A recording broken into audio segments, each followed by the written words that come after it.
So just different thing. Like you have to appeal to ego a lot, right? When you're dealing with really smart people, they know they're really smart and they want to be complimented. Funny you say that, actually. I just met with somebody who I haven't seen in many, many years, probably more than 20 years. And her father was one of my instructors. And I didn't know it when I met her. And she casually dropped like, oh, my father was so-and-so. And I went, oh my God, first of all, I loved him. But you need to tell him something for me. And she's like, what? And I said, he pulled me aside, as well as multiple other old white men. They pulled me aside one by one and were like, look, you're going to have trouble. Those people in the Middle East, they're not going to want to talk to you. Those men, they're not going to want to talk to you. It's going to be hard, blah, blah, blah. You're uphill battle. Like they really set me up for failure because their perception was no one would talk to me. And then you drop me in the Middle East and it was like pushing people away because I could talk to women. I could go sit in a kitchen on the floor and I have photos, pick cherry stems off of cherries and help the women and the wives and the aunts and the grandmothers and everyone make dinner. Carry it into the room where all the men were sitting, playing games on the floor, drinking whiskey, and then I would go join. Oh, you join them? I would join the men. So I straddled both worlds, and it was incredibly successful. And so I told her to tell her father he was wrong. Mad Dog wasn't one of those guys. No. Right, good. No, Mad Dog has always been an amazing supporter. Yeah, Jim Lawler was episode 129 in here. Yeah. We love Jim, even if he's still in the CIA. No. He says he's not. He is. He's amazing. My kids call him Mr. Lawler. Mr. Lawler. Oh, boy. Did he tell you about the gold bars? I don't think so. Okay, I shouldn't tell his own story. Well, But tell it. he has ask him next time you talk to him. He has a photo, and he's sitting on top of a pile of gold bars holding a cigar. I have not heard about this. Yeah, but I told my kids about it. He has a whole story. I'll let him tell you. But I told my kids, he has this photo. I've seen it. And we went and spent Easter with them, him and his wife, Ellen, and they hid Easter eggs around the house. It was so sweet. And my kids are finding things, and they found the photo. And they were like, it's real. So he's a legend. I'm just picturing like the Joker in front of that money pile and be like, everything burns. Just like Jim lighting the gold bar. He looks super cool too. He's just like, yeah. How did you know him though? Was he like one of the original instructors you had? So he was, he had started this special series of courses that he called the scientist recruitment courses. So this is I think super interesting. And when I talk to private sector now, I tell them about this. So the US government, as well as other countries, we focus and we train on how to target certain types of individuals, right? Scientists, nuclear physicists, mathematicians. I have nothing in common with a mathematician. I hate math more than anything on the planet, right? But I am trained now in how to have a conversation with these like 20-pound brain people. Oh, yeah. Through him and his courses. So he had 4 courses. I took all of them. And the first time I met him, actually, he would tell you the story too, because he remembers. He reminded me.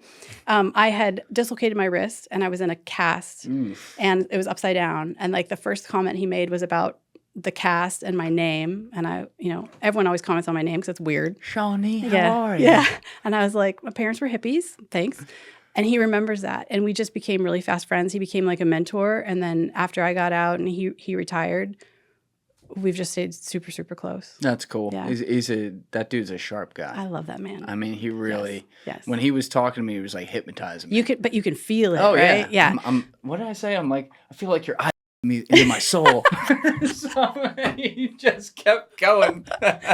So him and I have a thing, and I'm probably going to get hammered for this, but we talk about the metaphysics a lot, and we're starting to talk about it more in public. But he and I, years and years ago, have started talking about like how, do you feel like when you're in a source meeting, like sometimes you can make them say things you want them to say? And I'm like, yeah. And like, so we're talking about this over the years, and it sounds stupid, but it's kind of like Jedi mind. Oh, yeah. Like he and I and other people can actually manipulate conversations to go exactly where we want to go and have people say what we want them to say. So 100%. We call them metaphysics. No, I think 100. I know for a fact he can do that. Yes. Because I could feel it. Like I do this. You for feel a the living, energy, and I can feel him doing it to me. I'm like, you son of a. No, But like even when I have Bustamante in here, like I go way back with him, and I've probably edited him more than anyone on planet. I definitely have edited him more than anyone on planet Earth, so I know every mannerism or whatever. But I can see like, oh my God, that son of a like this is why he was good Yes. at his job, Yes. because he can change the conversation. And in my case, I even know he's doing it Yes, sometimes. but you still go with it. And it still happens. I'm like, whatever. Yep. It's an amazing skill. Yeah. But you were saying he would teach you to talk to all these different types of people. Mm-hmm. So like you used the mathematician example because Yes. that's not something that's like in your wheelhouse. Not fun. So how would you go talk to Kurt Jamungle? Do we know a mathematician? Yeah. Kurt Jamungle is just in here. He's a mathematical physicist. That sounds horrifying. Genius. I'm sure he's a brilliant. A brilliant guy. I'll show you his YouTube afterwards.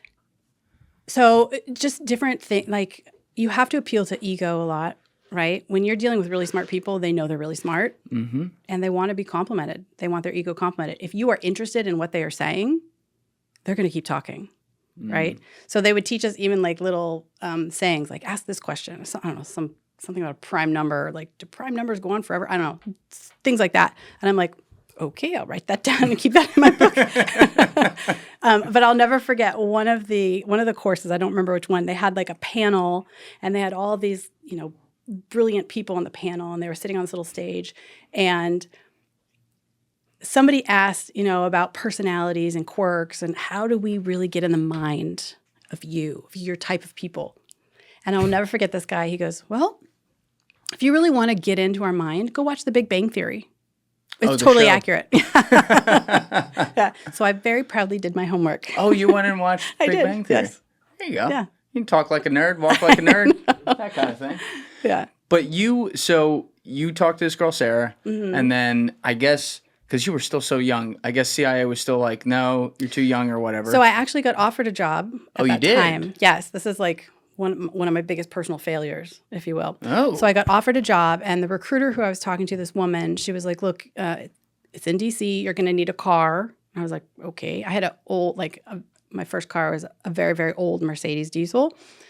It would not have done well in D.C. Mine winters. caught on fire on the Parkway a couple years ago. Yeah. So I went out and I bought a new Jetta wagon, black. It had heated seats. I was very proud of myself, And then about probably 2 or 3 weeks before I was supposed to actually move to D.C. to take this job as like a clandestine service trainee, I got a call and she's like, I'm sorry, they've decremented the billet.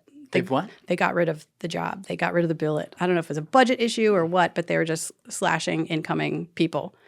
And it sounded like this was going to be more of a desk job, though, in D.C. No, so it was actually a clandestine service trainee. So it was they bring people in to start the cycle of learning how to be a spy, how to be human intelligence. Okay, Yeah, gotcha. yeah.